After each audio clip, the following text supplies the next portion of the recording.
तुषारहार धवला या शुभ्रवस्त्रावृता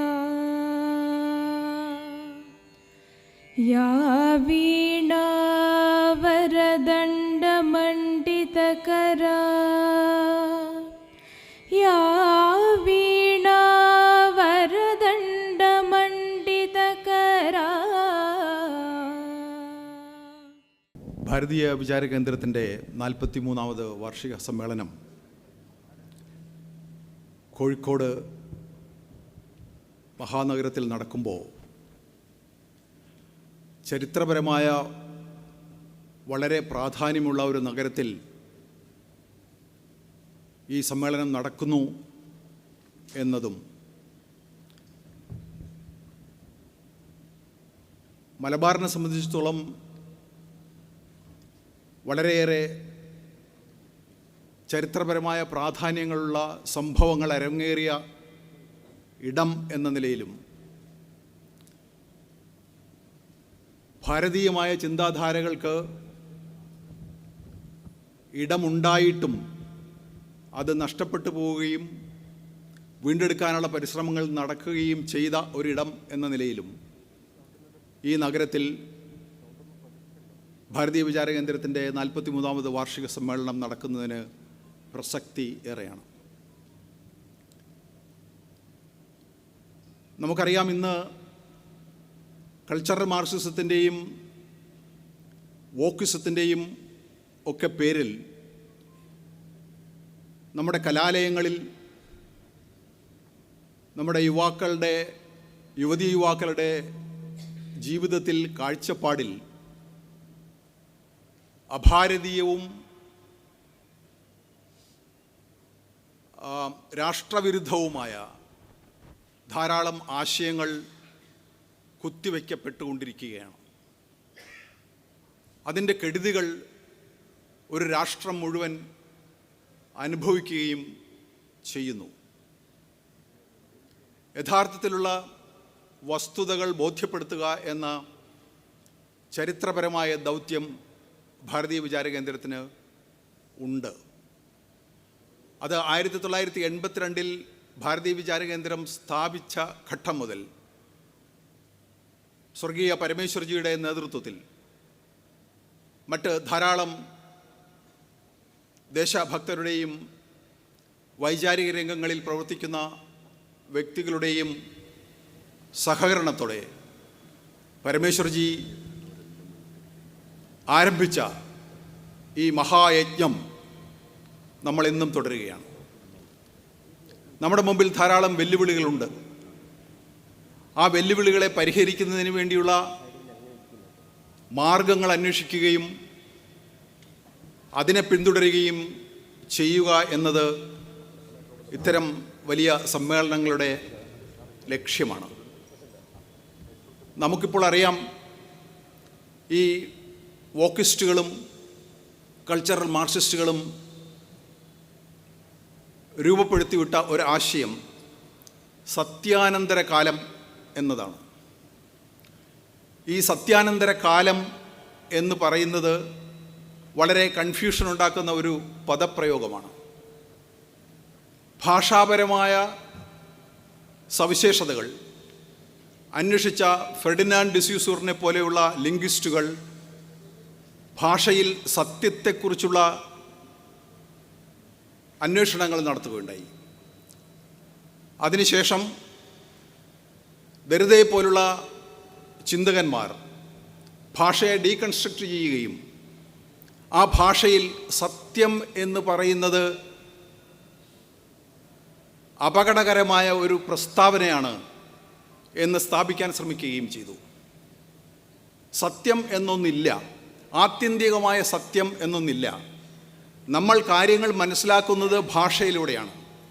ഭാഷയിലെ പദങ്ങൾക്കുള്ള അർത്ഥങ്ങൾ എപ്പോഴും മാറിക്കൊണ്ടേയിരിക്കുന്നു. അതുകൊണ്ട് നിശ്ചിതമായ അർത്ഥത്തെ തരുന്നതിന് പദങ്ങൾ സാമർഥ്യമുള്ളവയല്ല എന്ന് ദരിദ്രയെ പോലുള്ള ആളുകൾ, അൾത്യൂസറിനെ പോലുള്ള ആളുകൾ പാശ്ചാത്യ ലോകത്ത് പറഞ്ഞു വെച്ചു. ഇത് വെസ്റ്റേൺ ഫിലോസഫിയെ ആകെ തലകുത്തി മറിച്ചു. സത്യാനന്തര കാലം എന്ന പദപ്രയോഗത്തിന് 2 ഡയമെൻഷൻസ് ഉണ്ട്. ഒന്ന് ഫിലോസഫിക്കലാണ്, മറ്റൊന്ന് പൊളിറ്റിക്കലാണ്. ആ ഫിലോസഫിക്കലും ലിംഗ്വിസ്റ്റിക്സുമായ അതിൻ്റെ അർത്ഥവിധാനങ്ങൾ സൂക്ഷ്മമായി മനസ്സിലാക്കേണ്ടതാണ്.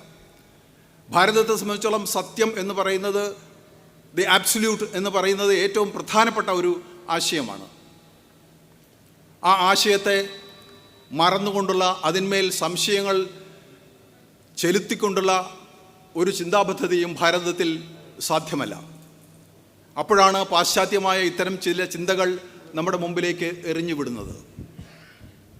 ഇതിൻ്റെ ഒരു പൊളിറ്റിക്കൽ ഡയമെൻഷൻ എന്ന് പറയുന്നത്, അമേരിക്കൻ പ്രസിഡൻ്റായ ഡൊണാൾഡ് ട്രംപിൻ്റെ ഇതിന് മുമ്പുള്ള ഇലക്ഷൻ കാലഘട്ടത്തിൽ അദ്ദേഹം ഒരു സോഷ്യൽ പേജ് തുടങ്ങുകയുണ്ടായി, സോഷ്യൽ മീഡിയ പേജ്. അതിന് അദ്ദേഹം വിട്ടിരുന്ന പേര് ട്രൂത്ത് എന്നാണ്. ട്രൂത്ത് സോഷ്യൽ എന്ന ഒരു പേരാണ് ആ പേജിന് ഇട്ടിരുന്നത്. ആ ട്രൂത്ത് എന്ന പേജിൽ അദ്ദേഹം നൽകിയിരുന്നത് മുഴുവൻ കള്ളമാണ് എന്ന് വിമർശനങ്ങളുണ്ടായി. അപ്പോൾ ട്രംപിൻ്റെ രാഷ്ട്രീയ നിലപാടുകളെ വിമർശിക്കുന്നതിന് വേണ്ടി എടുത്ത ഈ പദ്ധതികളെല്ലാം അവർ സത്യാനന്തര കാലം എന്ന ഒരു പദപ്രയോഗത്തിലൂടെ പുതിയൊരു രാഷ്ട്രീയ നിലപാടിനെയും ഉണ്ടാക്കി. ഞാനിത് സൂചിപ്പിക്കുന്നത്, നമുക്ക് നമ്മുടെ മുമ്പിലുള്ള ഇത്തരം ധാരാളം ആശയപരമായ കാലുഷ്യങ്ങളെ നേരിടേണ്ടതുണ്ട്. ഈ ആശയപരമായ കാലുഷ്യങ്ങളെ സംബന്ധിച്ച ക്ലാരിറ്റി ഉണ്ടാക്കുക എന്ന് പറയുന്നത് ഇത്തരം സമ്മേളനങ്ങളുടെ ഒരു ലക്ഷ്യമാണ്. ഞാൻ അധികം സമയം ഉപയോഗിക്കുന്നില്ല. ഈ സമ്മേളനത്തിൽ അധ്യക്ഷത വഹിക്കുന്നത് ഭാരതീയ വിചാര കേന്ദ്രത്തിൻ്റെ ഡയറക്ടർ ആദരണീയനായ സഞ്ജയേട്ടനാണ്, ആർ സഞ്ജയൻ. അദ്ദേഹം സംഘത്തിൻ്റെ മുതിർന്ന പ്രചാരകനാണ്, ചിന്തകനും എഴുത്തുകാരനുമാണ്. തപസ്യയുടെ മുൻ സംഘടനാ സെക്രട്ടറി ആയിരുന്നു, കേസരിയുടെ മുൻ പത്രാധിപരായിരുന്നു. അദ്ദേഹം ഇപ്പോൾ ഭാരതീയ വിചാര കേന്ദ്രത്തിൻ്റെ മുഴുവൻ സമയ ചുമതലകൾ വഹിച്ചുകൊണ്ട് നമുക്ക് മാർഗനിർദ്ദേശങ്ങൾ നൽകിക്കൊണ്ട് നമ്മളോടൊപ്പമുണ്ട്. അദ്ദേഹത്തെ ഈ യോഗത്തിൽ അധ്യക്ഷനായിരിക്കുന്നതിന് വേണ്ടി ഞാൻ സഹർഷം നിങ്ങളുടെ എല്ലാവരുടെയും പേരിൽ സ്വാഗതം ആശംസിക്കുന്നു. ഈ 43-ാം വാർഷിക സമ്മേളനം ഉദ്ഘാടനം ചെയ്യുന്നത് കേരള ഹൈക്കോടതിയിലെ ബഹുമാന്യനായ ജസ്റ്റിസ് എൻ നഗരേഷ് ആണ്. അദ്ദേഹം പ്രശസ്തനായ അഭിഭാഷകൻ, അഡീഷണൽ സോളിസിറ്റർ ജനറൽ എന്നീ പദവികൾ ദീർഘകാലം വഹിച്ചിരുന്നു. അദ്ദേഹത്തിൻ്റെ സേവനങ്ങളെ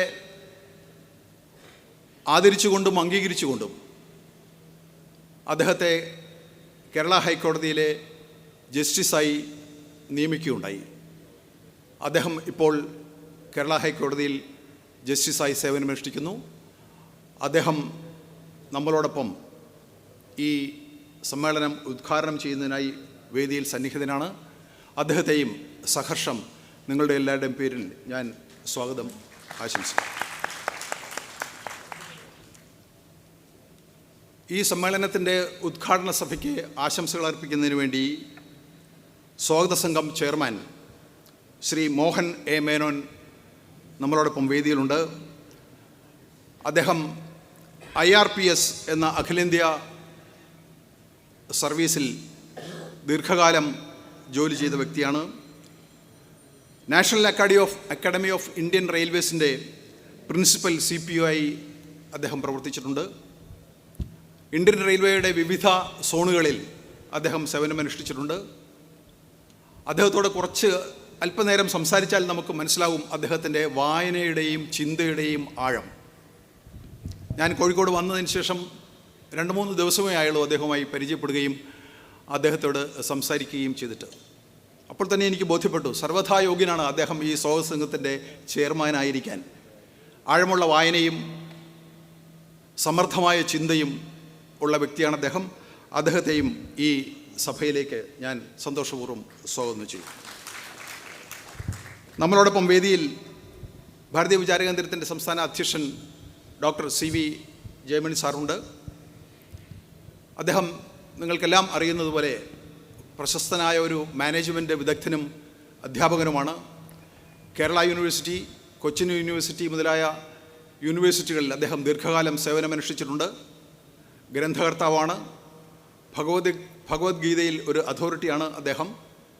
അദ്ദേഹത്തെയും ഞാൻ സന്തോഷപൂർവ്വം വേദിയിലേക്ക് സ്വാഗതം ചെയ്യും. ഭാരതീയ വിചാര കേന്ദ്രത്തിൻ്റെ സംസ്ഥാന general secretary doctor N. Santhosh Kumar നമ്മളോടൊപ്പം വേദിയിലുണ്ട്. അദ്ദേഹത്തെ ഇന്നലെ ചേർന്ന പ്രതിനിധി സഭയിൽ അദ്ദേഹത്തെ സംസ്ഥാന ജനറൽ സെക്രട്ടറിയായി തിരഞ്ഞെടുക്കുകയായിരുന്നു. അദ്ദേഹം പാലക്കാട് ഗവൺമെൻറ് എഞ്ചിനീയറിംഗ് കോളേജിൽ അധ്യാപകനായിരുന്നു. ഇലക്ട്രോണിക്സിൽ അദ്ദേഹത്തിന് PhD ഉണ്ട്. അദ്ദേഹവും നല്ല വായനയും പഠനവും എഴുത്തും ഉള്ളയാളാണ്. അദ്ദേഹത്തെയും ഞാൻ ഈ വേദിയിലേക്ക് സഹർഷം സ്വാഗതം ചെയ്യുന്നു. കേരളത്തിൻ്റെ വിവിധ ജില്ലകളിൽ നിന്ന് ഭാരതീയ വിചാര കേന്ദ്രത്തിൻ്റെ പ്രവർത്തകരായി, ചുമതലകളുള്ളവരായി ഇവിടെ എത്തിച്ചേർന്നിട്ടുള്ള എല്ലാവരെയും ഈ യോഗത്തിലേക്ക് ഞാൻ സ്വാഗതം ചെയ്യുന്നു. ഈ സദസ്സിൽ പ്രജാപ്രവാഹിൻ്റെ ദേശീയ സംയോജകൻ J. നന്ദകുമാർ ഉണ്ട്. അതുപോലെ തന്നെ പ്രജാപ്രവാഹിൻ്റെ ദക്ഷിണമേഖല സംയോജകൻ ശ്രീ വിശ്വനാഥൻജിയുണ്ട്. ഡോക്ടർ ഗോപകുമാർ, ഡോക്ടർ മാവൂത്ത്, അങ്ങനെ വിശിഷ്ടരായ ധാരാളം വ്യക്തിത്വങ്ങൾ ഇവിടെ കാണുന്നുണ്ട്. എല്ലാവരെയും ഞാൻ സന്തോഷപൂർവ്വം സ്വാഗതം ചെയ്തുകൊണ്ട് ഞാൻ എൻ്റെ വാക്കുകൾ അവസാനിപ്പിക്കുന്നു. നമസ്കാരം. ഇന്നത്തെ ഈ ഉദ്ഘാടന സഭയിലെ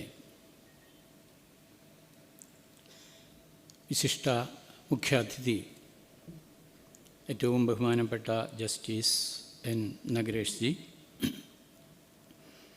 ഭാരതീയ വിചാര കേന്ദ്രത്തിൻ്റെ സംസ്ഥാന അധ്യക്ഷൻ ഡോക്ടർ CV ജയമണി സർ,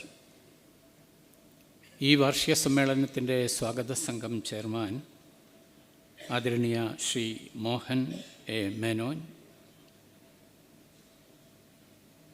വിചാരകേന്ദ്രത്തിൻ്റെ ഉപാധ്യക്ഷൻ doctor KC Sudheer Babu, general secretary doctor Santhosh Kumar അവർകൾ, സദസ്സിൽ സന്നിഹിതരായിട്ടുള്ള ബഹുമാന്യ വ്യക്തികൾ, സഹപ്രവർത്തകർ, സുഹൃത്തുക്കൾ, എല്ലാവർക്കും എൻ്റെ വിനീത നമസ്കാരം. ഭാരതീയ വിചാര കേന്ദ്രം കേരളത്തിൻ്റെ സാംസ്കാരിക മണ്ഡലത്തിൽ കഴിഞ്ഞ 4 പതിറ്റാണ്ടിലധികമായി നിരന്തരം പ്രവർത്തിച്ചു കൊണ്ടിരിക്കുന്ന ഒരു സംഘടനയാണ്. ദേശത്തിനും ദേശീയതയ്ക്കും പ്രാധാന്യം നൽകിക്കൊണ്ട് ആശയരംഗത്ത്, പ്രത്യേകിച്ച് അക്കാദമിക ഗവേഷണ രംഗങ്ങളിൽ പ്രവർത്തിച്ചു പോരുന്ന ഒരു സംഘടന ആണ് ഇത്. സാമൂഹിക രംഗത്തും ദേശീയ രാഷ്ട്രീയത്തിലും ഒക്കെ ദീർഘകാലം പ്രവർത്തിച്ച് അറിവും അനുഭവവും ആർജിച്ചിരുന്ന സ്വർഗീയ പരമേശ്വർജി ആരംഭിച്ചതാണ് ഈ പ്രസ്ഥാനം എന്ന് ഇവിടെ പരാമർശിച്ചു കഴിഞ്ഞു. 1982 തിരുവനന്തപുരം കേന്ദ്രീകരിച്ച് ഈ പ്രസ്ഥാനം ആരംഭിച്ചതിനു ശേഷം നമുക്കറിയാം, കേരളത്തിലെ പൊതുമണ്ഡലത്തിലെ ആശയസംവാദങ്ങൾക്ക് പുതിയ ഒരു മാനം കൈവരികയുണ്ടായി. ദേശീയവും ദേശീയ രാഷ്ട്രീയ വിചാരവും കേരളത്തിലെ പൊതുമണ്ഡലത്തിൽ ഒരു സജീവ സാന്നിധ്യമായി മാറി എന്നതാണ് അതിൻ്റെ ഒരു സവിശേഷത. രാഷ്ട്രം, രാഷ്ട്രതാൽപര്യം, രാഷ്ട്രപുരോഗതി, രാഷ്ട്രത്തിൻ്റെ സാംസ്കാരിക സ്വത്വം, ഐക്യം, അഖണ്ഡത തുടങ്ങിയ വിഷയങ്ങളൊക്കെയാണ് ഭാരതീയ വിചാരകേന്ദ്രത്തിന് താൽപ്പര്യമുള്ള മേഖലകൾ. സ്വാഭാവികമായും ദേശീയ താൽപ്പര്യവുമായി ബന്ധപ്പെട്ട് വരുന്ന ഭൗമ രാഷ്ട്രീയ, ഭൗമ സാമ്പത്തിക വിഷയങ്ങളും നമ്മുടെ അന്വേഷണത്തിൻ്റെ, പഠനത്തിൻ്റെ മേഖലയായി വരാറുണ്ട്. ഇന്നും നാളെയുമായി ഇവിടെ ചർച്ച ചെയ്യപ്പെടുന്ന വ്യത്യസ്തമായ വിഷയങ്ങൾ പരിശോധിക്കുമ്പോൾ ഭാരതീയ വിചാര കേന്ദ്രത്തിൻ്റെ കാഴ്ചപ്പാടിനെ സംബന്ധിച്ച് നമുക്ക് ഒരു സാമാന്യ ധാരണ ലഭിക്കുന്നതാണ്. സമയപരിമിതി മൂലം നാം ആഗ്രഹിക്കുന്ന എല്ലാ വിഷയങ്ങളും ഇവിടെ ചർച്ച ചെയ്യാൻ, പ്രസക്തമായ എല്ലാ വിഷയങ്ങളും ചർച്ച ചെയ്യാനുള്ള അവസരം ഇല്ല. എന്നിരിക്കലും വളരെ ശ്രദ്ധയോടെ തിരഞ്ഞെടുത്ത കുറച്ച് വിഷയങ്ങളാണ് ഇവിടെ 2 ദിവസമായി ചർച്ച ചെയ്യാൻ പോകുന്നത്. നാം ഒരു പുതിയ വർഷത്തിലേക്ക് പ്രവേശിക്കുകയാണ്. അതിന് കഴിഞ്ഞ ഡിസംബർ 29 എന്ന് തോന്നുന്നു നമ്മുടെ സർക്കാരിൻ്റെ PIBയുടെ ഒരു സ്റ്റേറ്റ്മെൻറ്റ് കാണുകയുണ്ടായി. നമ്മൾ സാമ്പത്തിക രംഗത്ത് നേടിക്കൊണ്ടിരിക്കുന്ന പുതിയ നേട്ടങ്ങളെക്കുറിച്ചുള്ളൊരു പ്രസ്താവമായിരുന്നു അത്. ഇതിൽ പല കാര്യങ്ങൾ പറയുന്നുണ്ട്. ഏതാണ്ട് സുസ്ഥിതി കൈവരിച്ചു കൊണ്ടിരിക്കുന്നു നമ്മുടെ വളർച്ചാ നിരക്ക്. അതുപോലെ ജപ്പാനെ പിന്തള്ളി നമ്മൾ ലോക സമ്പദ് വ്യവസ്ഥയിൽ 4-ാം സ്ഥാനം കൈവരിച്ചിരിക്കുന്നു. ഒരു 2.5-3 വർഷത്തിനുള്ളിൽ നമ്മൾ ജപ്പാനെ പിന്തള്ളി 3-ാം സ്ഥാനം കൈവരിക്കാം എന്ന് ഒക്കെയുള്ള ഒരുപാട് കാര്യങ്ങൾ അതിൽ പറയുന്നുണ്ട്. അത് വായിച്ചപ്പോൾ എൻ്റെ മനസ്സിലേക്ക് വന്ന ഒരു ആശയം അല്ലെങ്കിൽ ഒരു ചിത്രം, ഇന്നേക്ക് 128 വർഷങ്ങൾക്കപ്പുറം, 128 വർഷത്തിന് മുമ്പ് സ്വാമി വിവേകാനന്ദൻ നടത്തിയ, കൊളംബോ മുതൽ അൽമോറ വരെ അദ്ദേഹം നടത്തിയ ചില പ്രസംഗങ്ങളിലെ പരാമർശമാണ്. നാം മനസ്സിലാക്കിയിട്ടുള്ളതുപോലെ 1888 മുതൽ 1992 വരെ, ഡിസംബർ വരെ അദ്ദേഹം ഭാരതത്തിൻ്റെ വടക്കും പടിഞ്ഞാറും കിഴക്കും തെക്കും ഒക്കെ ഒരു പരിവ്രാജകനായി യാത്ര ചെയ്യുകയുണ്ടായി. ഭാരതത്തിൻ്റെ അതിപുരാതനമായ ദേശീയ ജനജീവിതത്തിൻ്റെ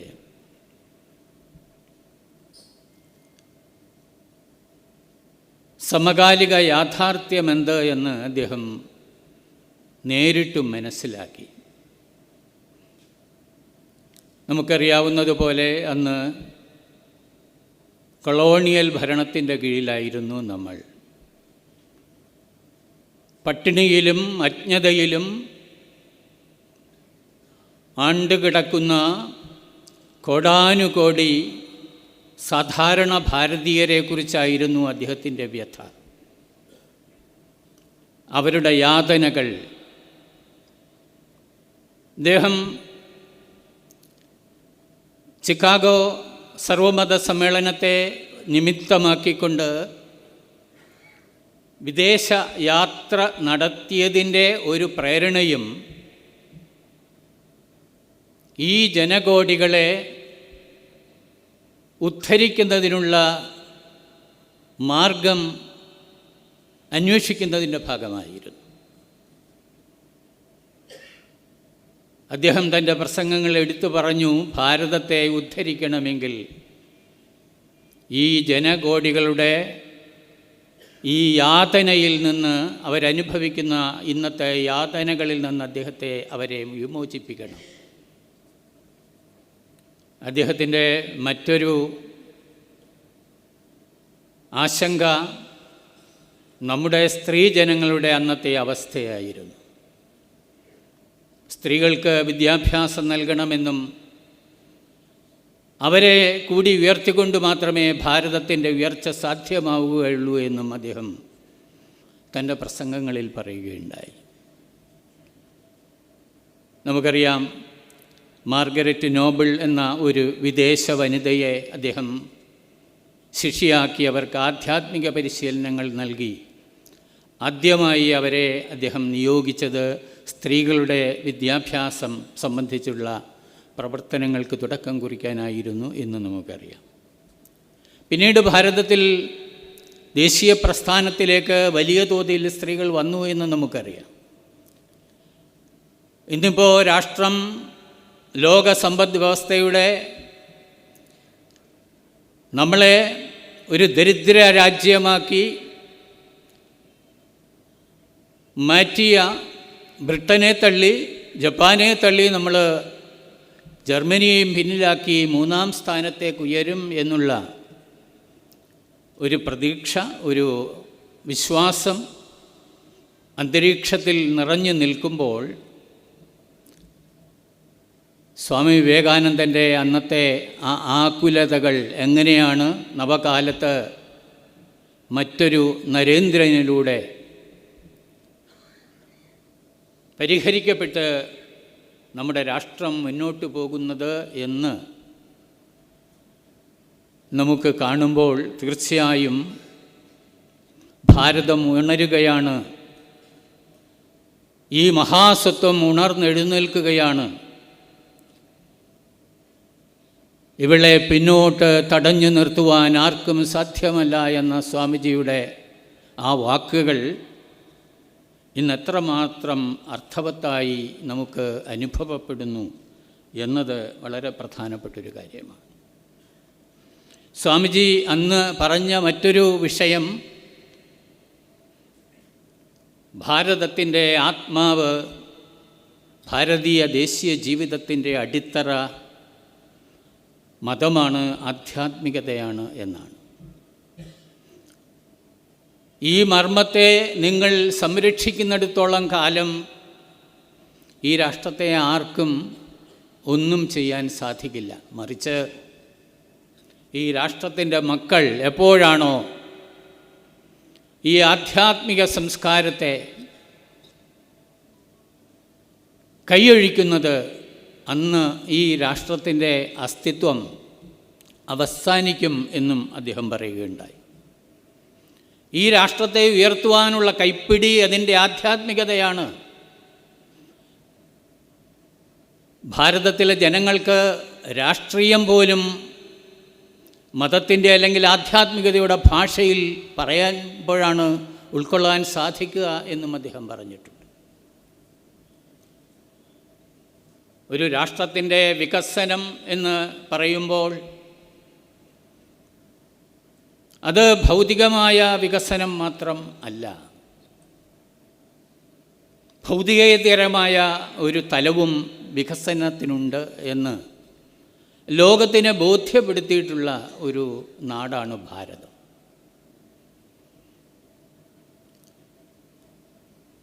പക്ഷേ വർത്തമാനകാലത്ത് ലോകത്തിലെ ഏറ്റവും സമ്പന്നമായ സാംസ്കാരിക പാരമ്പര്യമുള്ള ഭാരതത്തിൻ്റെ തനത് സംസ്കാരത്തെയും ജീവിത വീക്ഷണങ്ങളെയും നിർദാക്ഷിണ്യം കടന്നാക്രമിക്കുകയും അപഹസിക്കുകയും അതിലൂടെ ജനതയുടെ ആത്മവീര്യത്തെ തകർക്കുവാനുള്ള സംഘടിതമായ പരിശ്രമങ്ങൾ രാജ്യത്ത് വ്യാപകമായി നടക്കുന്നു എന്നതാണ് വർത്തമാനകാലത്തെ ഒരു അനുഭവം. നമുക്ക് വേണമെങ്കിൽ പറയാം, ഒരു 5000-ഓ അതിനപ്പുറമോ അഖണ്ഡമായ പാരമ്പര്യമുള്ള ഈ രാഷ്ട്രത്തിൻ്റെ അസ്തിത്വത്തെ തകർക്കുവാൻ പരിശ്രമിക്കുന്നവർ കല്ലിൽ കടിച്ച് പല്ല് കളയുന്ന വിഡ്ഢികളുടെ സ്വർഗത്തിലാണ് എന്ന് വേണമെങ്കിൽ നമുക്ക് പറയാം. പക്ഷേ അതൊരു സൈദ്ധാന്തികമായ നിലപാട് മാത്രമാവും. കാരണം സർവ്വസാധാരണക്കാരൻ്റെ ആത്മവിശ്വാസമാണ് ഒരു രാഷ്ട്രത്തിൻ്റെ പുരോഗതിക്ക് അടിസ്ഥാനം. അവരിൽ ഉണരുന്ന ലക്ഷ്യബോധവും അവരിലൂടെ ഉണ്ടാവുന്ന സമർപ്പണവുമാണ് രാഷ്ട്രത്തിൻ്റെ ഉയർച്ചയ്ക്ക് ആധാരം എന്ന് ഭാരതം തെളിയിച്ചിട്ടുള്ളതാണ്. അതുകൊണ്ടാണ് 19-ാം നൂറ്റാണ്ടിൻ്റെ അവസാന ദശകങ്ങളിൽ സ്വാമിജിയുടെ പ്രസംഗങ്ങളിൽ അദ്ദേഹം പറഞ്ഞു, ഭാവി ഭാരതത്തെ ഉയർത്താൻ പോകുന്നത് ഇവിടുത്തെ വരേണ്യവർഗമല്ല, ഇംഗ്ലീഷ് വിദ്യാഭ്യാസം കിട്ടിയ ഒരുപിടി വരേണ്യവർഗമല്ല, ഇവിടുത്തെ മഹാഭൂരിപക്ഷത്തിൻ്റെ ചിലവിൽ വിദ്യ അഭ്യസിക്കുകയും ഈ മഹാഭൂരിപക്ഷത്തിൻ്റെ ജീവിതത്തിൽ യാതൊരു താല്പര്യവും എടുക്കാതിരിക്കുന്ന ഈ വരേണ്യവർഗത്തിലൂടെയല്ല ഭാരതം ഉയരാൻ പോകുന്നത്. മറിച്ച് പാടത്തും പണിശാലകളിലും പണിയെടുക്കുന്ന സർവ്വസാധാരണ മനുഷ്യരിലൂടെയാണ് ഈ രാഷ്ട്രം ഭാരതം ഉയരുന്നത് എന്ന് അദ്ദേഹം പറഞ്ഞു. അപ്പോൾ സർവ്വസാധാരണക്കാരുടെ ആത്മവിശ്വാസവും അവരുടെ മനോവീര്യവും അവരുടെ ലക്ഷ്യബോധവും അവരുടെ സമർപ്പണവുമൊക്കെ വളരെ പ്രധാനപ്പെട്ട ഒരു കാര്യമാണ്. അതിനെ ഇല്ലായ്മ ചെയ്യുക എന്നുള്ള വളരെ ആസൂത്രിതമായ ഒരു പ്രവർത്തനമാണ് ഈ സാംസ്കാരിക കടന്നാക്രമണം നടത്തുന്ന ശക്തികളുടെ പ്രേരണ എന്ന് നമുക്ക് വളരെ വ്യക്തമായി മനസ്സിലാവും. മനുഷ്യൻ എന്നത് വെറും ശരീരവും ബുദ്ധിയും മനസ്സും മാത്രമുള്ളതല്ല, മറിച്ച് അവന് ആത്മാവിൻ്റേതായ ഒരു തലമുണ്ട്. ഇവിടെ ട്രൂത്തിനെ കുറിച്ച് പറഞ്ഞല്ലോ, ഇവിടെ ഓരോ ആവരണങ്ങളും എടുത്തെടുത്ത് അങ്ങ് ഉള്ളിലേക്ക് പോകുമ്പോൾ ഒന്നുമില്ല എന്ന് കാണുന്നത് പോലെ ഈ ഭൗതികമായ വീക്ഷണത്തോടെ ലോകത്തിൻ്റെ പ്രതിഭാസങ്ങളെ അന്വേഷിക്കുന്നവർക്ക് പ്രപഞ്ചത്തിൻ്റെ സൂക്ഷ്മാതിസൂക്ഷ്മമായ തത്വങ്ങളെ ഗ്രഹിക്കുവാനോ അനുഭൂതിയിൽ കൊണ്ടുവരാനോ സാധ്യമല്ല. നമ്മൾ പറയുന്നത് റിയലൈസേഷൻ ഓഫ് ദ ട്രൂത്ത്. ഒരു സബ്ജക്റ്റീവായിട്ടുള്ള എക്സ്പീരിയൻസാണ് നമുക്ക് സത്യം എന്നത്. അതൊരു ബുദ്ധിവ്യാപാരമല്ല. അത് അവനവൻ്റെ ഉള്ളിലുള്ള ഒരു അനുഭൂതിയാണ്, അനുഭവമാണ്. വിശ്വാസമല്ല, നമുക്ക് ജീവിതം തന്നെയാണ് എന്ന് മഹർഷി അരവിന്ദൻ പറയുന്നുണ്ട്. അപ്പോൾ മനുഷ്യനെ സംബന്ധിച്ചുള്ള നമ്മുടെ സങ്കല്പം ഭൗതികമായ സങ്കല്പമല്ല, അതൊരു സമഗ്രമായ സങ്കല്പമാണ്. മനുഷ്യൻ ബുദ്ധി, ശരീരം, മനസ്സ്, ബുദ്ധി, ആത്മാവ് എല്ലാം ഉൾക്കൊള്ളുന്ന ഒരു സമഗ്രമായ അസ്തിത്വമാണ് ഇൻ്റഗ്രൽ മാൻ എന്നൊരു സങ്കല്പം. അങ്ങനെയാണ് രൂപപ്പെടുന്നത്. ഇൻ്റഗ്രൽ ഹ്യൂമനിസം, ദീനദയാൽ ഉപാധ്യായയുടെ ഇൻ്റഗ്രൽ ഹ്യൂമനിസം എന്ന ആശയത്തിൻ്റെ മർമ്മം അവിടെയാണ്. ഇപ്പോൾ മനുഷ്യൻ വ്യക്തി എന്ന നിലയ്ക്കും അവൻ്റെ സാമൂഹികമായ അസ്തിത്വത്തിലും ഈ ഘടകങ്ങളെയെല്ലാം പരിഗണിച്ചുകൊണ്ട് മാത്രമേ മനുഷ്യന് ശാശ്വതമായിട്ടുള്ള ആനന്ദവും സമാധാനവും ലഭിക്കുകയുള്ളൂ എന്നുള്ള ഒരു ഭാരതീയമായ കാഴ്ചപ്പാട്, അത് വീണ്ടെടുക്കുവാനുള്ളൊരു പരിശ്രമം കൂടിയാണ് നമ്മുടെ വികാസത്തിൻ്റെ ഒരു പ്രധാന തലം എന്നത്. അങ്ങനെയുള്ളൊരു സമ്പൂർണമായ മാനവ സങ്കല്പത്തെ മുന്നോട്ട് അവതരിപ്പിക്കുന്ന ഒരു രാഷ്ട്രമെന്ന നിലയ്ക്കാണ് ഭാരതം ലോകഗുരു ആവണം എന്നുള്ള നമ്മുടെ അഭിലാഷത്തെ പല കോണുകളിൽ നിന്നും ആവർത്തിച്ചു കൊണ്ടിരിക്കുന്നത്. ഒരു വികസിത രാഷ്ട്രം എന്ന് മാത്രമല്ല, ലോകഗുരു എന്ന് പറയുമ്പോൾ ഒരു സമഗ്രമായ മാനവകുലത്തെക്കുറിച്ചുള്ള ഒരു സങ്കല്പം, ഒരു സമഗ്ര സങ്കല്പം, ആ സങ്കല്പത്തിൻ്റെ മാതൃക ഭാരതം സ്വയം സൃഷ്ടിക്കുകയും അത് ലോകത്തിൻ്റെ മുമ്പിൽ അവതരിപ്പിക്കുകയും ചെയ്യണമെന്നുള്ള ഒരു കാഴ്ചപ്പാടാണ് അതിനു പിന്നിലുള്ളത്.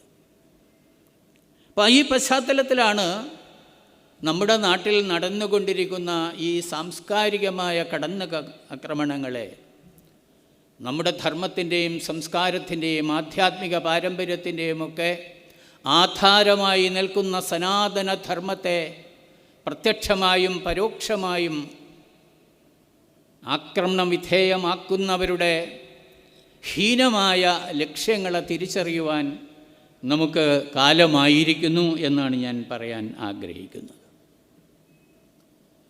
ഇന്ന് ഇവിടെ ഒരു വിഷയം വന്ദേ മാതരത്തിൻ്റെ 150-ാം ജന്മ വാർഷികത്തെ സംബന്ധിച്ചാണ്. അത് വിശദമായി ഇവിടെ ചർച്ച ചെയ്യും. സമീപകാലത്ത് ഭാരതം, ഭാരതമാതാവ്, ഇതെല്ലാം വലിയ വിവാദ വിഷയമാണ്. ഭാരതത്തിൻ്റെ ദീർഘകാലത്തെ ചരിത്രം നമ്മൾ പരിശോധിക്കുമ്പോൾ ഭാരതത്തെ അമ്മയായി കണക്കാക്കുന്നത് പുതിയ ആശയമൊന്നുമല്ല. വൈദിക കാലം മുതലൊരാശയമാണ്. അത് നമ്മുടെ പാരമ്പര്യമാണ്. വേദത്തിന് എത്ര വയസ്സുണ്ട് എന്ന് നമുക്കറിയില്ല. എന്തായാലും ഒരു 10,000 വർഷത്തെയൊക്കെ പാരമ്പര്യമുണ്ട് എന്ന് യുനെസ്കോ പോലും സമ്മതിക്കുന്നു, നമ്മളുടെ ഋഗ്വേദത്തിനും മറ്റുമൊക്കെ. അപ്പം മാതാഭൂമി പുത്രോഹം പൃഥ്വിയാഹ എന്നുള്ളത് ഒരു അഥർവവേദ മന്ത്രത്തിൻ്റെ ഭാഗമാണ്. ഭൂമി അമ്മയാണ്, ഞാനതിൻ്റെ പുത്രനാണ് എന്നുള്ള ഒരു സങ്കല്പം. അതുപോലെ നമുക്കറിയാം, സമുദ്രവസനേ ദേവി പർവ്വതസ്തനമണ്ഡലേ വിഷ്ണുപത്നി നമസ്തുഭ്യം പാദസ്പർശം ക്ഷമസ്വമേ. വേദസാഹിത്യവുമായി ബന്ധപ്പെട്ട ഒരു ഗ്രന്ഥത്തിലെ ശ്ലോകമാണ് എന്ന് ചിലയിടത്ത് പരാമർശം കണ്ടിട്ടുണ്ട്. രാവിലെ നമ്മൾ പാദം ഭൂമിയിൽ വയ്ക്കുമ്പോൾ സമുദ്രവസനയായിട്ടുള്ള പർവ്വതത്തെ മാറിടമായിട്ടുള്ള ആ ദേവിയെ പാദസ്പർശത്തിൻ്റെ പേരിൽ ക്ഷമ ചോദിക്കുന്ന പ്രാർത്ഥന. സമുദ്രവസനേ ദേവി പർവ്വതസ്തനമണ്ഡലേ വിഷ്ണുപത്നി നമസ്തുഭ്യം പാദസ്പർശം ക്ഷമസ്വമേ എന്ന് പറയുന്നത് നമ്മുടെ പൂർവികരുടെ ഒരു പാരമ്പര്യമാണ്. കൃതജ്ഞതാഭാവം അത് ഭാരതീയൻ്റെ രക്തത്തിലെ ഒരു ശക്തമായ ഒരു സാന്നിധ്യമാണ്. കാരുണ്യം, കൃതജ്ഞത എന്നൊക്കെയുള്ളത് കൃതജ്ഞതാഭാവമാണ്. ഭൂമിയോടുള്ള കൃതജ്ഞതാഭാവം അതാണ് ഇതിലൂടെ വെളിവാക്കുന്നത്. നമ്മുടെ 300-350 വർഷം മുമ്പ് നമ്മുടെ കേരളത്തിൽ ജീവിച്ചിരുന്ന പൂന്താനം ഭാരതത്തിൻ്റെ മഹിമയെ വർണ്ണിക്കുന്നത് എങ്ങനെയാണ്? ഭക്തന്മാർക്കും മുമുക്ഷു ജനങ്ങൾക്കും സക്തരായ വിഷയീ ജനങ്ങൾക്കും ഇച്ഛിച്ചിടുന്നതൊക്കെ കൊടുത്തിടും വിശ്വമാതാവ് ഭൂമി ശിവശിവ. ഇത് പുതിയ കാര്യമാണ്. യൂറോപ്യന്മാരിൽ നിന്ന് പഠിച്ച ദേശീയതയുടെ അടിസ്ഥാനത്തിലാണ് ഇതൊക്കെ. 19-ാം നൂറ്റാണ്ടിൽ ഈ പാരമ്പര്യത്തെ പിന്തുടർന്നുകൊണ്ടാണ് ബങ്കിം ചന്ദ്രൻ വന്ദേ മാതരം രചിച്ചത്. ഈ ഭൂമിയെ ദുർഗയായും ലക്ഷ്മിയായും സരസ്വതിയായും ഒക്കെ സങ്കൽപ്പിച്ചുകൊണ്ട്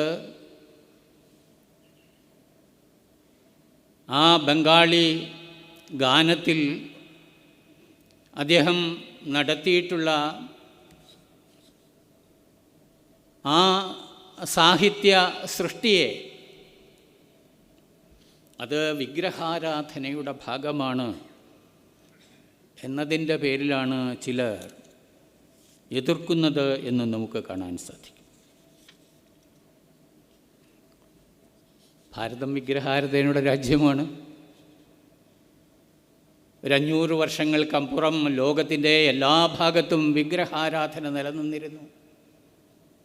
റോമിലുണ്ടായിരുന്നു, ഗ്രീസിലുണ്ടായിരുന്നു, അമേരിക്കയിലെമ്പാടുമുണ്ടായിരുന്നു, മധ്യേഷ്യയിലുണ്ടായിരുന്നു, ഓസ്ട്രേലിയയിലുണ്ടായിരുന്നു.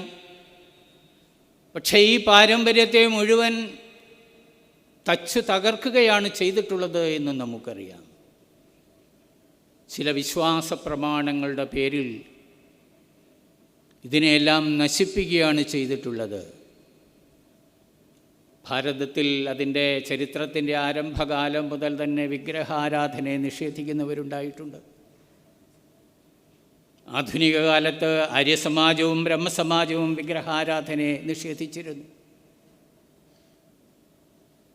പക്ഷേ ഈ വിഗ്രഹസങ്കല്പം പ്രപഞ്ചത്തിൻ്റെ സൂക്ഷ്മമായ അർത്ഥതലങ്ങളെ വിശേഷേണ ഗ്രഹിക്കുവാനുള്ള ഉപാധി എന്ന നിലയ്ക്ക് വിഗ്രഹ ആരാധന നമ്മുടെ ഒരു പ്രബലമായ ഒരു പാരമ്പര്യമാണ് എന്ന കാര്യത്തിൽ ആർക്കും സംശയമില്ല. ഈ ആധുനിക കാലത്ത് ശ്രീരാമകൃഷ്ണദേവൻ എന്ന ഒരു വിഗ്രഹാരാധകനിലൂടെ പരമഹംസൻ പിറവിയെടുക്കുന്നതിന് സാക്ഷ്യം വഹിച്ച നാടാണിത്. ഇപ്പോൾ ചിലർ വന്ദേ മാതരത്തെ എതിർക്കുന്നത്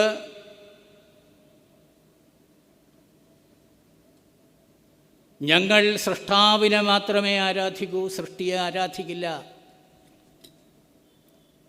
ഞങ്ങൾ ഭൂമിയെ ആരാധിക്കില്ല, വിഗ്രഹങ്ങളെ ആരാധിക്കില്ല, മൃഗങ്ങളെ ആരാധിക്കില്ല, വൃക്ഷങ്ങളെ ആരാധിക്കില്ല, സൃഷ്ടാവിനെ അല്ലാതെ സൃഷ്ടിയെ ഒന്നിനെയും ഞങ്ങൾ ആരാധിക്കില്ല. അതാണല്ലോ വാദം. അതൊരു വീക്ഷണമാണ്, അതിനെ നമുക്ക് ആദരിക്കാം. ആധുനിക കാലത്ത് കേരളത്തിൽ ഒരു ഋഷി പിറന്നിരുന്നു, ശ്രീ നാരായണ ഗുരുദേവൻ. ഗുരുദേവൻ്റെ ദൈവദശകം എന്ന് പറയുന്ന മഹത്തായ ഒരു കൃതിയുണ്ട്. അത് ശിവഗിരിയിലെ ഹരിജൻ കുട്ടികൾക്ക് അദ്ദേഹം അവിടെ കുട്ടികളെ വളർത്തിയിരുന്നു. അവർക്ക് സംസ്കൃത വിദ്യാഭ്യാസം കൊടുത്തിരുന്നു. അപ്പം അവർക്ക് പ്രഭാതത്തെ ചൊല്ലാൻ വേണ്ടി എഴുതിയതാണ് എന്നാണ് പറയുന്നത്. പക്ഷേ അതിൽ നമുക്കറിയാം അതിഗഹനമായ വേദാന്ത സാരം ഉള്ളടക്കി വച്ചിട്ടുണ്ട്. അതൊരു മന്ത്രസമാനമായ ദൈവദശകത്തിൽ ഒരു ശ്ലോകം എന്താണ് പറയുന്നത്? നീയല്ലോ സൃഷ്ടിയും സ്രഷ്ടാവായതും സൃഷ്ടിജാലവും, നീയല്ലോ ദൈവമേ സൃഷ്ടിക്കുള്ള സാമഗ്രിയായതും. സൃഷ്ടിയെന്ന കർമ്മവും സ്രഷ്ടാവും സൃഷ്ടിക്കപ്പെട്ട ഈ നാനാവിധമായ നാനാതരത്തിലുള്ള ചരവും അചരമവുമായ വസ്തുക്കളും ഇതിനെല്ലാം ഉപാധിയാക്കിയ വസ്തുവും ഒന്നാണ്, നീയാണ്, ദൈവമാണ് എന്നാണ് ഭാരതത്തിൻ്റെ ജ്ഞാനശാസ്ത്രം. മനുഷ്യനും പ്രകൃതിയും ദൈവവും സത്താപരമായി ഒന്നാണ് എന്നുള്ള ഭാരതീയമായ വൈദിക കാലം മുതലുള്ള ഭാരതീയമായ ഔപനിഷദിക കാലം മുതലുള്ള ഭാരതീയമായ ജ്ഞാന പാരമ്പര്യത്തിൻ്റെ പ്രതിധ്വനിയാണ് നീയല്ലോ സൃഷ്ടിയും സൃഷ്ടാവായതും സൃഷ്ടിജാലവും, നീയല്ലോ ദൈവമേ സൃഷ്ടിക്കുള്ള സാമഗ്രിയായതും. ഇന്ന് വൈവിധ്യത്തെയെല്ലാം കൂട്ടിയിണക്കുന്ന, എല്ലാ മതങ്ങളെയും കൂട്ടിയിണക്കുന്ന, അതെല്ലാം സഹവർത്തിച്ചു പോകണമെന്ന നമ്മുടെ ഏറ്റവും ദുര്യോഗപ്പെട്ട ഒരു സങ്കല്പമാണല്ലോ മതേതരത്വം എന്നത്. ഈ ബഹുമത പാരമ്പര്യത്തെയും ഈ പരസ്പരമുള്ള മത ബഹുമാനത്തെയും എല്ലാം ആശ്രയിക്കുന്നതിൻ്റെ അടിസ്ഥാനപരമായ ജ്ഞാനശാസ്ത്രം നമ്മുടെ ഭരണഘടന മാത്രമല്ല. ആ ഭരണഘടനയ്ക്ക് ആധാരമായി വർത്തിക്കുന്ന നമ്മുടെ ലോകവീക്ഷണമാണ്. ഈ ലോകവീക്ഷണത്തെ പിന്തുടരുമ്പോൾ മാത്രമേ നമ്മൾ യഥാർത്ഥത്തിൽ ഭാരതീയരാകുകയുള്ളൂ. ഇതൊരു മതമല്ല. ആവർത്തിച്ചുറപ്പിച്ചിട്ടുള്ള ഭാരതത്തിൻ്റെ ജ്ഞാനപാരമ്പര്യമാണ് പ്രപഞ്ചം ഏകമാണ് എന്നത്. അവിടെയാണ് നമ്മളെല്ലാവരെയും കൂട്ടിച്ചേർക്കാൻ ആഗ്രഹിക്കുന്നത്. ഈ ഒരു വീക്ഷണമാണെന്ന് വെല്ലുവിളിക്കപ്പെടുന്നത്. ആ വെല്ലുവിളിയെ നമ്മൾ ഏതെല്ലാം തരത്തിൽ അഭിമുഖീകരിക്കണം എന്നത് നമ്മുടെ മുമ്പിലുള്ള കാതലായ ഒരു പ്രശ്നമാണ്. ഇതിനെ നമ്മൾ അതിജീവിക്കും എന്ന് നമുക്ക് അറിയാം. പക്ഷേ അതെത്ര വേഗം അതിജീവിക്കും എന്നത് നമ്മുടെ ധൈഷണികമായ കർമ്മങ്ങളെ ആശ്രയിച്ചാണ് ഇരിക്കുന്നത് എന്ന് മാത്രം പറഞ്ഞുകൊണ്ട് ഞാൻ എൻ്റെ വാക്കുകളെ ഇവിടെ ഉപസംഹരിക്കുന്നു. എല്ലാവർക്കും എൻ്റെ സ്നേഹാഭിവാദ്യങ്ങൾ. നമസ്കാരം. ഭാരതീയ വിചാരകേന്ദ്രം 43-ാം വാർഷിക സമ്മേളനം ഉദ്ഘാടന സഭയിൽ ഇന്നിവിടെ സന്നിഹിതരായിരിക്കുന്ന മാന്യ സദസ്സിനും വേദിയിലിരിക്കുന്ന ഉദ്ഘാടകൻ ബഹുമാനപ്പെട്ട chief justice N Nagaresh, Kerala ഹൈക്കോടതി, അധ്യക്ഷൻ Shri R Sanjayan, director Bharatiya Vicharakendram, Shri K Sudheer Babu, general secretary, doctor C V Jayamani, doctor Santhosh Kumar, സദസ്സിലിരിക്കുന്ന കോഴിക്കോട്ടെയും കേരളത്തിൻ്റെ ഇതര സംസ്ഥാനങ്ങളിൽ നിന്നും എത്തിച്ചേർന്നിട്ടുള്ള ഡെലിഗേറ്റ്സ്, പ്രഭുതികളെ, ജസ്റ്റിസ് നഗരേഷ് സൂചിപ്പിച്ച പോലെ ഓരോരുത്തരെയും പേരെടുത്ത് പറയാൻ സാധിച്ചില്ലെങ്കിലും ഇന്നിവിടെ കൂടിയിരിക്കുന്ന എല്ലാവർക്കും എൻ്റെ സ്വന്തം പേരിലും ഭാരതീയ വിചാരകേന്ദ്രത്തിൻ്റെ പേരിലും ഹാർദവമായ സ്വാഗതം. കഴിഞ്ഞ 3.5 ദശാബ്ദത്തോളം ഗവൺമെൻറ്റിൻ്റെ ഭാഗമായി ഇന്ത്യൻ റെയിൽവേസിലൊക്കെ ഇരിക്കുന്ന സമയത്ത് എൻ്റെ ഓർമ്മകൾ കടന്നു ചെല്ലുന്നത് ഈ വേദിയിൽ നിൽക്കുമ്പോൾ റെയിൽവേയുടെ പുനഃസംഘടനയുടെ ഭാഗമായിട്ട് നടന്ന ഒരു ഐഡിയേഷൻ ഡിസ്കഷനിലേക്കാണ്. അന്ന് അവിടെ ചേഞ്ച് മാനേജ്മെൻറ്റിൻ്റെ ഗുരുവായിരുന്ന ഒരു വ്യക്തി എന്നോട് സൂചിപ്പിച്ചത്, എല്ലാവരോടുമായി സൂചിപ്പിച്ചത്, റെയിൽവേസിൽ നിങ്ങളൊരു ട്രാൻസ്ഫർമേഷണൽ ചേഞ്ച്, സമൂലമായിട്ടുള്ളൊരു പരിവർത്തനം നിങ്ങൾ നടപ്പാക്കാൻ ഉദ്ദേശിക്കുന്നുണ്ടെങ്കിൽ അല്ലെങ്കിൽ അതിനുവേണ്ടി ശ്രമിക്കുന്നുണ്ടെങ്കിൽ ആദ്യമായിട്ട് 3 വ്യത്യസ്ത തലങ്ങളിലുള്ള മാറ്റങ്ങളാണ് നമ്മൾ മനസ്സിൽ കരുതേണ്ടത്. ഒന്ന്, സംഘടനാപരമായിട്ടുള്ള മാറ്റം, അതായത് സ്ട്രക്ചറൽ ചേഞ്ചസ്. പ്രക്രിയാപരമായിട്ടുള്ള മാറ്റം, അതായത് പ്രോസസ് ചേഞ്ചസ്. അവസാനം കൾച്ചറൽ ചേഞ്ച്, അതായത് സാംസ്കാരിക തലത്തിലുള്ള സമൂലമായിട്ടുള്ളൊരു പരിവർത്തനം. അന്ന് ചെയർമാൻ റെയിൽവേ ബോർഡായിട്ടിരിക്കുന്ന വ്യക്തി വളരെ സരസമായിട്ട് അതിനോട് പ്രതിപാദിച്ചത്, ആദ്യത്തെ 2 സാധ്യമാകും സർ, പക്ഷെ 3ാമത്തത് ഈ എൻ്റെ കാലഘട്ടത്തിൽ നടക്കുമെന്ന് എനിക്കറിയില്ല. അതിനെ ശുഭാപ്തി വിശ്വാസത്തോടു കൂടി മാത്രം നോക്കിക്കാണാനേ പറ്റുള്ളൂ. അതാണ് എനിക്കിപ്പോൾ ഇവിടേക്കും തോന്നിയത്. ഈ സംഘടനാപരവും പ്രക്രിയാപരവുമായിട്ടുള്ള മാറ്റങ്ങൾ ഉൾക്കൊള്ളാൻ സാധ്യതയുള്ള ഒരു ശക്തമായിട്ടുള്ളൊരു ഇക്കോസിസ്റ്റം നമ്മുടെ രാജ്യത്ത് നിലവിലുണ്ട്. പക്ഷേ ഈ റെയിൽവേസ് എടുത്ത് നോക്കൂ, കൊളോണിയലിസത്തിൻ്റെ ബാക്കി പത്രം ഇപ്പോഴും ആ പ്രസ്ഥാനത്തുണ്ട്, ആ ഓർഗനൈസേഷനിലുണ്ട്. അപ്പോൾ ആ മാറ്റമാണ് സമൂലമായിട്ടുള്ള പരിവർത്തനം സാംസ്കാരിക തലത്തിൽ കൊണ്ടുവരാനായിട്ടുള്ള ഒരു ശ്രമമാണ് ഇന്ന് ഈ ഭാരതീയ വിചാര കേന്ദ്രം അതിൻ്റെ പ്രവർത്തനത്തിലൂടെ പ്രവർത്തന ശൈലിയിലൂടെ നടപ്പാക്കാൻ ശ്രമിക്കുന്നതെന്നാണ് എൻ്റെ വിശ്വാസം, എൻ്റെ ശക്തമായ വിശ്വാസം. അതിന് എല്ലാ ഭാവുകങ്ങളും എല്ലാ സഹകരണങ്ങളും എൻ്റെ ഭാഗത്തു നിന്നും ഉണ്ടാവും. ഞാൻ ഭാരതീയ വിചാര കേന്ദ്രത്തിൻ്റെ ഒരു ഒഫീഷ്യൽ മെമ്പർ അല്ലെങ്കിലും എന്നിൽ നിക്ഷിപ്തമായിട്ടുള്ള കടമ എന്ന് ആശംസകൾ അർപ്പിക്കുക എന്നുള്ളതാണ്. ഒരു ഒരു ഒരു ഇത് ബാക്ക്ഗ്രൗണ്ടിലേക്ക് പോവുകയാണെങ്കിൽ ഭാരതീയ വിചാര കേന്ദ്രത്തിൻ്റെ എനിക്ക് മനസ്സിലാക്കാൻ കഴിയുന്നത് ഒരു 3-3.5 ദശാബ്ദത്തോളം കാലം അതിനെ നിസ്വാർത്ഥ സേവനം നടത്തിയ സ്വർഗീയ Parameshwarji, doctor Madhavankutty, doctor Sanjay G ഇവരെ പോലെയുള്ള മഹത് വ്യക്തിത്വങ്ങളാണ്. ഈ മുന്നോട്ട് നോക്കുമ്പോൾ നമുക്ക് ഇതിനൊരു സാർവത്രികത, ഇതിൻ്റെ പ്രവർത്തനത്തിൽ ഒരു സാർവത്രികത കൊണ്ടുവരിക ആണ് എനിക്ക് തോന്നുന്നത്.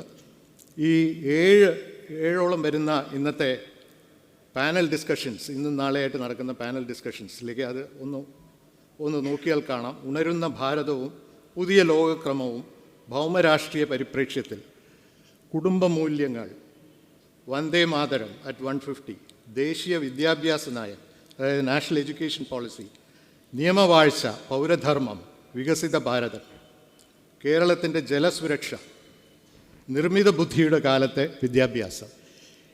ഇതിലെ പ്രമേയങ്ങൾ എടുത്ത് നോക്കിക്കഴിഞ്ഞാൽ ഒരു സാർവത്രികത അല്ലെങ്കിൽ ഒരു യൂണിവേഴ്സലൈസേഷൻ, ജാതിയോ മതമോ അല്ലെങ്കിൽ രാഷ്ട്രീയമോ അതിൽ നിന്നും വ്യത്യസ്തമായി അതിനതീതമായി ചിന്തിക്കുന്ന ഒരു സെറ്റ് ഓഫ് ഡിസ്കഷൻസ്, അതാണ് ഇതുകൊണ്ട് ഇവിടെ ഉദ്ദേശിക്കുന്നത് എന്ന് തോന്നുന്നു. തീർച്ചയായിട്ടും കാലിക്കറ്റ് നമ്മുടെ സത്യത്തിൻ്റെ നഗരം എന്ന് ഡോക്ടർ MGS നാരായൺ പറഞ്ഞ പോലെ സത്യത്തിൻ്റെ നഗരത്തിൽ ഈ മാറ്റത്തിൻ്റെ മാറ്റൊലി ഉണരുന്നു. വരുന്ന 2 ദിവസങ്ങളിൽ വളരെ അർത്ഥവത്തായതും വാല്യൂ അഡീഷനുള്ളതുമായിട്ടുള്ള പാനൽ ഡിസ്കഷൻസ് ഇവിടെ നടക്കും എന്നുള്ള ശുഭാപ്തി വിശ്വാസത്തോടുകൂടി ഇവിടെ ഇന്ന് വന്നു ചേർന്നിട്ടുള്ള എല്ലാവർക്കും എൻ്റെ വിനീതമായ ആശംസകൾ നേർന്നുകൊണ്ട് ഞാൻ എൻ്റെ വാക്കുകൾ ചുരുക്കുന്നു. നന്ദി, നമസ്കാരം. വേദിയിലും സദസ്സിലുമുള്ള എല്ലാ വിശിഷ്ട വ്യക്തികൾക്കും നമസ്കാരം. ഭാരതീയ വിചാര കേന്ദ്രത്തിൻ്റെ 43ാം വാർഷിക സമ്മേളനത്തിൻ്റെ ഉദ്ഘാടന സഭയുടെ പരിസമാപ്തിയിലാണ് നമ്മളിപ്പോൾ. ഒരു പഠന ഗവേഷണ കേന്ദ്രം എന്ന നിലയിലും ഒരു വൈചാരിക സംഘടന എന്ന നിലയിലും സമൂഹത്തിന് ദിശാബോധം നൽകാൻ, ഭാരതീയ ചിന്തയിലും സംസ്കാരവും ഉയർത്തിപ്പിടിക്കാനും വളരെ പ്രസക്തമായ സംഭാവനകൾ നൽകുന്ന സംഘടനയാണ് ഭാരതീയ വിചാര കേന്ദ്രം. ഭാരതീയ വിചാര കേന്ദ്രത്തിൻ്റെ ഓരോ പ്രവർത്തകനും പ്രബന്ധരചനയിലും പ്രബന്ധ അവതരണത്തിലും വായനാ സപ്താഹങ്ങളിലൂടെ പുതിയ പുസ്തകങ്ങളുടെ വായനയിലും അതിൻ്റെ ഡിസ്കഷൻസിലും എല്ലാം ഭാഗമാക്കാവുകയും ഓരോ വിചാരകേന്ദ്രം പ്രവർത്തകനും പുതിയ വിഷയങ്ങളെ അധികരിച്ച് പ്രബന്ധം രചിക്കാനും അവതരിപ്പിക്കാനും കഴിവുള്ള ആൾക്കാരാണ്. ഇത് സമൂഹത്തിലേക്ക് എത്തിക്കാനും അങ്ങനെ സമൂഹത്തിനൊരു ദിശാബോധം കൊടുക്കുകയും ചെയ്യുക എന്നുള്ളതാണ് വിചാരകേന്ദ്രത്തിൻ്റെ പ്രവർത്തന ദൗത്യം. ഞാൻ എൻ്റെ കർമ്മത്തിലേക്ക് കടക്കാം. നന്ദി പ്രകാശനമാണ്. ഉദ്ഘാടന സഭയുടെ അധ്യക്ഷനും ഭാരതീയ വിചാരകേന്ദ്രം ഡയറക്ടറുമായ ആദരണീയനായ ശ്രീ സഞ്ജയൻ ചേട്ടൻ ആണ് വിചാരകേന്ദ്രത്തിന് ദാർശനികമായ നേതൃത്വം നൽകുന്നത്. അദ്ദേഹത്തിന് ഭാരതീയ വിചാരകേന്ദ്രത്തിൻ്റെ പേരിൽ നന്ദി പ്രകാശിപ്പിക്കും. നമ്മുടെ വിശിഷ്ടാതിഥി ഹൈക്കോടതിയിലെ ബഹുമാനപ്പെട്ട ജസ്റ്റിസ് N. നഗരേഷ് അവർകളാണ്. ഭാരതീയ വിചാരകേന്ദ്രത്തിൻ്റെ 43ാം വാർഷിക സമ്മേളനം ഉദ്ഘാടനം ചെയ്തത് അദ്ദേഹമാണ്.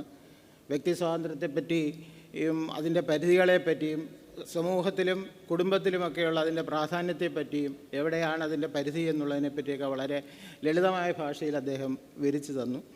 അദ്ദേഹത്തിനോടുള്ള നന്ദി എല്ലാ വിചാരകേന്ദ്രം പ്രവർത്തകരുടെയും പേരിൽ രേഖപ്പെടുത്തുകയാണ്. ഉദ്ഘാടന സഭയ്ക്ക് ആശംസ അർപ്പിച്ച സ്വാഗത സംഘം ചെയർമാൻ ശ്രീ മോഹൻ എ മേനോൻ അവറുകളോടും വിചാരകേന്ദ്രത്തിൻ്റെ സ്നേഹവും നന്ദിയും അറിയിക്കുകയാണ്. ഭാരതീയ വിചാരകേന്ദ്രത്തിൻ്റെ സംസ്ഥാന അധ്യക്ഷൻ doctor C V Jayamani, general secretary മുൻ ജനറൽ സെക്രട്ടറി ഇപ്പോഴത്തെ വൈസ് പ്രസിഡൻറ്റുമായ ശ്രീ കെ സി സുധീർ ബാബു അവർ എന്നിവർ ഈ സമ്മേളനത്തിൻ്റെ ചാലക ശക്തിയായി പ്രവർത്തിക്കുന്നവരാണ്. അവർക്കും സ്നേഹത്തിൻ്റെ ഭാഷയിൽ കൃതജ്ഞത അർപ്പിക്കുന്നു. വിവിധ വിഷയങ്ങൾ അവതരിപ്പിക്കാൻ പ്രഗത്ഭരായ ആളുകൾ ഇവിടെ എത്തിയിട്ടുണ്ട്.